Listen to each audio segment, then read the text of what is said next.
அஸ்ஸலாமு அலைக்கும். கல்யாண ஸ்வீட் சாப்பிட்ருக்கீங்களா? எப்படி செய்கிறதுன்னு பார்க்கலாமா? டேஸ்ட் அட்டகாசமாக இருக்கும்.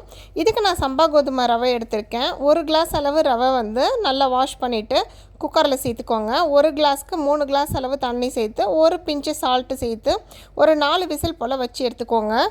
நல்லா சூப்பராக பூ மாதிரி வெந்து வந்துடும். இது கூடவே நல்லா பால் சேர்த்துக்கோங்க. அது கூட கொஞ்சம் தண்ணி சேர்த்து இந்த மாதிரி பதத்தில் கொதிக்க விடலாம். இது எவாப்ரேட்டட் மில்க்குன்னு விற்கும். நான் அதை வந்து சேர்க்க போகிறேன். இது சேர்க்கறதுனால நல்லா க்ரீமியாக திக்காக இருக்கும். 3 ஏலக்காய் போல் பிடிச்சி இது கூட சேர்த்தாச்சு. சர்க்கரைக்கு பதிலாக வெல்லம் சேர்த்து பண்ணிங்கன்னா செம்ம சூப்பராக இருக்கும் டேஸ்ட்டு.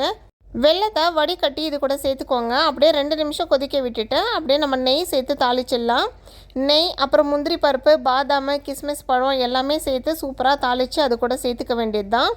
கல்யாண வீட்டிலலாம் பரிமாற இந்த ஸ்வீட்டை நீங்கள் சாப்பிட்ருக்கீங்கன்னா கண்டிப்பாக கமெண்ட்டில் சொல்லிட்டு போங்க. இப்போ தான் பார்க்குறீங்கனாலும் அதையும் தெரியப்படுத்திட்டு போங்க. பாய்.